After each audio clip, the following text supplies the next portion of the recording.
बिस्मिल्लाहिर्रहमानिर्रहीम। अस्सलाम वालेकुम नाज़रीन, आपका मेज़बान अली हुसैन स्काई न्यूज़ के साथ एक बार फिर से हाज़िर हूँ। दो तीन अहम तरीन डेवलपमेंट हुई हैं जो मैं चाहूँगा कि आपके साथ शेयर करूँ। सबसे पहले तो मैं ये आपको बता दूँ कि हुकूमत की जानिब से जो पॉलिसीज़ बनाई जा रही हैं इमरान खान साहब के हवाले से, या उनको क्या कहते हैं किसी तरीके से एलिमिनेट करना है या किसी तरीके से रास्ते से हटाना कैसे चाहते हैं, तो हुकूमत अपनी जो चैलेंज चल रही है वो बड़ी अजीबो गरीब है। सबसे पहले मैं आपको बता दूं कि वो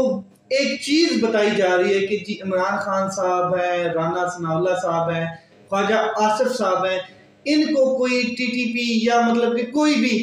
कालादम तंजीम जो है वो निशाना बनाना चाहती है, टारगेट करना चाहती है। क्यों करना चाहती है टारगेट, क्या वजह है, ये तो जो लोग बता रहे हैं उनको ही पता होगा। लेकिन हुकूमत जो है वो इस किस्म की जो है वो अफवाहें, रूमर्स, स्पेकुलेशंस फैला रही है। मार्केट के अंदर वो एक अपना दोबारा एक चीज़ फैला रही है कि कोई दहशतगर्द तंजीम, कोई क्या कहते हैं ऐसी तंजीम जो मतलब कि क्या कहते हैं कालादम तंजीम है, वो इमरान खान साहब को मरवाना चाहती है या वो टारगेट बनाना चाहती है। ठीक है, ये अब एक प्लानिंग की जा रही है। इस किस्म की एक रिपोर्ट भी सुप्रीम कोर्ट में जमा करवाई गई थी वज़ारत दिफा की जानिब से, जिसमें इमरान खान साहब को टारगेट करने की क्या कहते हैं उन्होंने बताया था कि दहशतगर्द इस किस्म के अज़ाइम रखते हैं, इसलिए इलेक्शन जो है वो क्या कहते हैं मुलतवी किया जाए, या इलेक्शन से जो भागने का एक वो रास्ता था वो ये अपनाना चाहते थे। इमरान खान साहब को किसी जलसे में, किसी जुलूस में, किसी सियासी कैंपेन में टारगेट बनाया जा सकता है, और इस किस्म की जो बातें मार्केट में पहले भी फैलाई गई हैं, जिसकी वजह से इमरान खान साहब के ऊपर टारगेट हुआ था। जो इमरान खान साहब पे हमला किया गया था, ये लोग खुद ही इन्वॉल्व थे, मगर इन्होंने क्या कहते हैं इसको मजहबी रंग दे दिया उस हमले को, और वो जो हमला था वो मजहबी रंग में चला गया, और फौरी तौर पे उस लड़के को पकड़ के, जो लड़का पकड़ा गया था नवीद नामी, उसको इन्होंने कहा था कि स्टेटमेंट दे दें मजहबी, और वो स्टेटमेंट आपने देखी, उसने फौरन वीडियो के जरिए स्टेटमेंट दी, और क्या कहते हैं सारे का सारा मामला जो है वो मजहबी इंतशार पसंदी में लाकर दफन कर दिया गया। असल जो लोग थे, असल जिन्होंने ये कार्रवाई डाली थी वो आप भी जानते हैं, और पूरा पाकिस्तान जानता है कि इमरान खान साहब के क्या कहते हैं जिंदगी के पीछे कौन कौन लोग, कौन कौन से अनासर क्यों पड़े हैं, ये भी सबको पता है, और किस लिए पड़े हैं, और कब दोबारा अटैक होना है सारी दुनिया को पता है कि ये दोबारा इमरान खान साहब के ऊपर असैसिनेशन अटेम्प्ट करेंगे, क्योंकि हार चुके हैं अदालतों से भी, क्या कहते हैं उसके अलावा एस्टेब्लिशमेंट भी साथ अभी नहीं खड़ी है, और सबसे बड़ी जो ताकत है कौम वो नहीं खड़ी है। तो ये लोग हार चुके हैं, इन्होंने अपनी सियासी क्या कहते हैं कब्र खुद खोद ली है। अब ये चाहते हैं कि किसी तरीके से इमरान खान साहब को अगर हटा दिया जाए तो हम तो सारे एक ही हैं। ये 14 मुरब्बा जो मुरक्कबाती मजमूआ हमारे ऊपर मसलत है मुरासला हुकूमत की शक्ल में, ये तो सारे एक ही हैं, इनमें तो कोई इख्तलाफ ही नहीं रहा। ये पहले लड़ते थे, झगड़ते थे, एक दूसरे को सड़कों पर घसीटने की बातें करते थे। जब मोहल्ले में या इलाके में ईमानदार थानेदार आया है तो सारे चोर इकट्ठे हो गए, और जब चोर इकट्ठे हुए हैं तो अब पाकिस्तान में एक साइड पे पीडीएम है और एक साइड पे इमरान खान है, यानी कि सारे चोर एक साइड पे हैं और एक साइड पे इमरान खान है। तो कौम ने फैसला ये करना है कि या तो इमरान खान साहब को चुनेंगे, या फिर चोर जो मुसल्लत है इनके ऊपर, इन्हीं को दोबारा ला के इनके साथ क्या कहते हैं अपने औलादों को, अपनी आने वाली जनरेशन को गुलाम बनाना चाहते हैं तो बनाए, कोई शक नहीं है। इसके अलावा मैं सिर्फ एक सवाल के ऊपर आऊंगा कि अगर हुकूमत को ये सब कुछ पता है, जो भी पीछे से एजेंसीज इन्फॉर्म कर रही हैं या लॉ इन्फोर्समेंट एजेंसीज जो बता रही हैं, सब कुछ ठीक है, हम मानते हैं, अगर हुकूमत को पता है, तो बड़ी एक सिंपल सी सादा सा क्वेश्चन है, वो ये है कि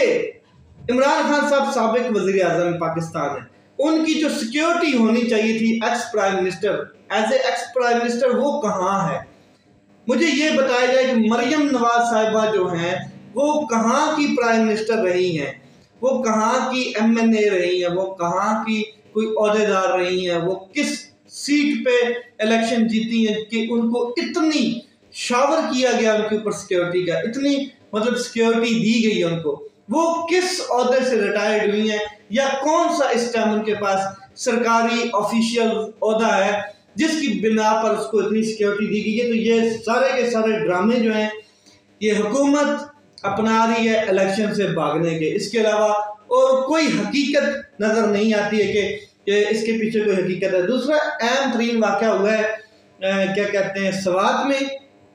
एक ब्लास्ट हुआ है सिटीडी क्या कहते हैं थाना है, उसमें उनका क्या कहते हैं एम्यूनिशन पड़ा था, और वो एम्यूनिशन जो है वो जो अफवाहें हैं जो रोमर्स हैं उनसे अगर हट के बात की जाए तो जो इंतज़ामिया है, जो पुलिस ऑफिशियल्स जो इन्वेस्टिगेशन कर रहे हैं लोग, या जो मतलब क्या कहते हैं डीजी ऑपरेशन या डीजी जो पुलिस है उनका जो बयान आया है उसके मुताबिक ये है कि एक अम्युनिशन वाला कमरा था जिसमें बारूद पड़ा था, जिसमें असला पड़ा था, जिसमें और काफ़ी चीज़ें पड़ी थी, और वहाँ पे शॉर्ट सर्किट हुआ है, यानी कि कुछ तार जो है वो शॉर्ट सर्किट बनी है और स्पार्किंग की वजह से वहाँ पे आग लगी और वो फिर सारे का सारा ब्लास्ट हो गया। उसमें कम से कम 17 से 18 लोग जहाँ बात हुए हैं और क्या कहते हैं कुछ जख्मी हुए हैं। तमाम की तमाम जो बिल्डिंग है वो गिर गई है, छत जो है वो उसको काफ़ी नुकसान हुआ, वो गिर रही है। और शहादतें आपको मैंने बता दी कि 17 के करीब शहादतें हुई हैं। तो ये सारी की सारी जो चीज़ें हैं ये कहने को अफवाहें जो हैं, जो रोमर्स हैं, जो स्पेकुलेशंस हैं वो ये हैं कि ये धमाका करवाया गया है या इतना ज़्यादा बारूदी अमवाद वहाँ पे क्यों रखा गया, जो जितना मवाद बारूदी था वो एक जगह पे सिटीडी का इतना क्यों रखा गया, उसकी पीछे रीज़न क्या है, और अगर रखा गया है तो फिर उसकी सिक्योरिटी जो थी वो क्यों नहीं मुकम्मल तरीके से की गई, उसको इस तरह तरीके से किस तरह रखा जा सकता है कि वो अचानक ब्लास्ट हो जाए। जो रूमर्स हैं, जो स्पेकुलेशन हैं वो ये हैं कि ये करवाया गया है या जो भी किया गया है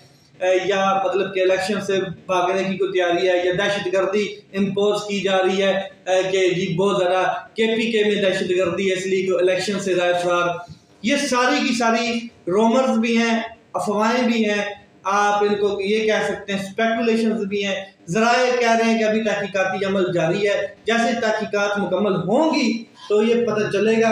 कि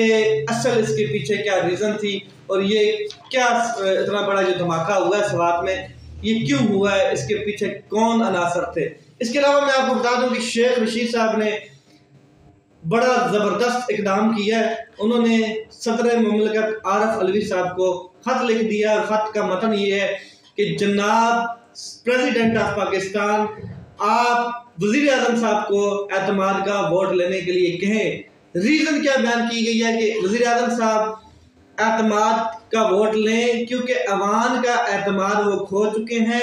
अक्सरियत का एतमाद वो खो चुके हैं, क्योंकि सुप्रीम कोर्ट ऑफ पाकिस्तान की तरफ से कैटेगोरिकल ऑर्डर्स थे कि फंड जारी किया जाए और अभी तक वो अवान से फंड जो है वो क्या कहते हैं मंजूर नहीं करवा पाए। तो इसका मतलब ये है कि वो अवान से एतमाद खो चुके हैं। तो इस वजह से उन्हें कहा जाए कि वो एतमाद का वोट लें। अगर सदर मुमलिकत एतमाद के वोट के लिए कहते हैं जो आइन और कानून के मुताबिक किसी टाइम भी कह सकते हैं, अगर उनको कोई वाज़िया क्या कहते हैं नज़र आए कि जी वाकई ही जो एक ख़ास किस्म का एतमाद है वो वज़ीर आज़म साहब खो चुके हैं, उनको कोई इस तरह की रीज़न नज़र आए, कोई वजह नज़र आए, तो वो आइन के आर्टिकल के मुताबिक जो आइन की जिम्मेदारियाँ हैं उनके मुताबिक वो वज़ीर आज़म साहब को किसी टाइम भी कह सकते हैं। और अगर वो कहते हैं तो नून लीग और पीपल पार्टी के दरमियान तो जो भी गठजोड़ है वो अलग है, लेकिन और जो पार्टीज हैं वो अभी इस टाइम काफ़ी इख्तलाफ का शिकार है। तो एतमाद का वोट लेना बहुत मुश्किल हो जाएगा वज़ीर आज़म साहब के लिए, और वज़ीर आज़म साहब को अपने 174 कैंडिडेट्स, उम्मीदवार या आप उनके साथी कह लें या इल्हाक करने वाले लोग वो पूरे करने मुश्किल हो जाएंगे। तो वज़ीर आज़म साहब तो वैसे ही घर चले जाएंगे, वैसे भी उन्होंने घर जाना है क्योंकि नाअहली की तलवार मरीम नवाज साहिबा उनको एक ऐसे रास्ते पे ले आई है कि अब वो किसी टाइम भी नाअहली की तलवार से अपना गर्दन खुद ही काट लेंगे। इसके अलावा मैं आपको बता दूं कि अदलिया जो है, अदलिया के ऊपर टारगेट किया जा रहा है। अदलिया का असल जो टारगेट अदलिया को बनाया जा रहा है वो सिर्फ और सिर्फ एक वजह है, जो अज खुद नोटिस होता है, यानी कि 100 मोटर नोटिस जो होता है, एक्शन जो होता है चीफ जस्टिस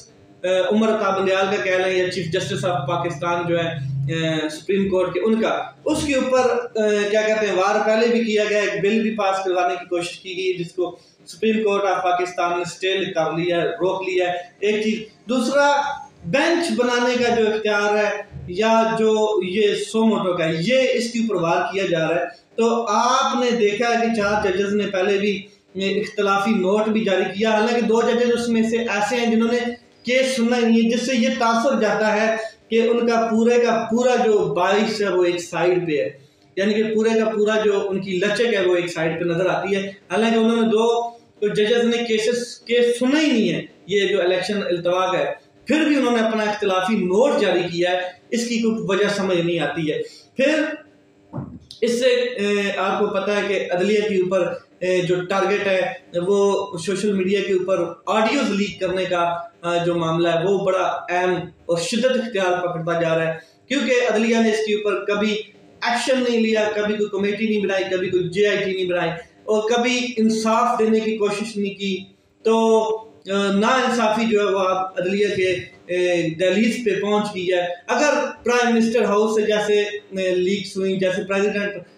हाउस से जैसे ऑडियोज लीक हुई और इनके ऊपर कोई JIT बना दी जाती या इनके ऊपर कोई मतलब कि अदलिया की जानिब से अब्रुप्ट एक्शन होता, तो मेरे अंदाजे में ये आज ऑडियो लीक्स वाला मामला तो कब का खत्म हो गया था। तो एक और ऑडियो, पहले जो ऑडियो लीक की गई थी वो चीफ जस्टिस उमर अता बंदयाल की साथ साहिबा की गुफ्तगू थी, अब एक और ऑडियो लीक की गई है। नून लीग का जो वकील है उन्होंने ऑडियो लीक का काम शुरू किया हुआ है और वो थी जी ख्वाजा तारिक रहीम, एक वकील है, और साकिब निसार जो चीफ जस्टिस हैं, साबिक ex chief justice of Pakistan supreme court के, उनकी ऑडियो मंजर पे आई और मौजूद सिर्फ और सिर्फ एक ही है, वो है सो मोटो एक्शन। और जो सो मोटो एक्शन है वो किस तरीके से इस्तेमाल किया गया और किस तरीके से अब इसका क्या कहते हैं खात्मा किया जाए, ये मेन मौजू है। एक चीज, दूसरा, नून लीग अब खुल के सामने आ गई, वो ये कहती है कि जब तक काजी फायज ईसा साहब चीफ जस्टिस ऑफ पाकिस्तान नहीं बनते तब तक हम इलेक्शन नहीं कराएंगे। तो इससे मतलब ये है कि वो सीधा सीधा काजी साहब के ऊपर इल्जाम लगा रहे हैं, इल्जाम तराशी कर रहे हैं कि जब काजी साहब इलेक्शन तब करवाएंगे जब काजी साहब चीफ जस्टिस होंगे। मतलब ये कि जब हमारे हक में तमाम चीजें हो जाएंगी, रास्ते खुल जाएंगे, इमरान खान साहब को प्लान लंदन के मुताबिक नाअहली भी हो जाएगी, तब हम इलेक्शन करवा देंगे। तो ये बिल्कुल गलत चीजें जो ये की जा रही हैं और इनको आउटपुट कोई नहीं मिल रही है। ये एक ख्वाब है, ड्रीम है, और ऐसा नहीं हो सकता कि आइन से हट के कोई भी चीफ जस्टिस ऑफ पाकिस्तान हो वो मामलात एक सियासी ज़हन के और सियासी दिलचस्पी में रहते हुए करे, ऐसा नहीं होता है और ना हमने कभी देखा है। इसके अलावा इमरान खान साहब एहतजाज के लिए तैयार हैं, किसी टाइम भी एहतजाज की कॉल देंगे अगर सुप्रीम कोर्ट ऑफ पाकिस्तान के फैसले के ऊपर अमल ना किया गया, क्योंकि जो निगरान हुकूमतें हैं उनकी मुद्दत खत्म हो चुकी है और 1 या 2 दिन के बाद इसका भी फैसला हो जाना है। अपना ख्याल रखें, अपने भाई के चैनल का ख्याल रखें। पाकिस्तान जिंदाबाद।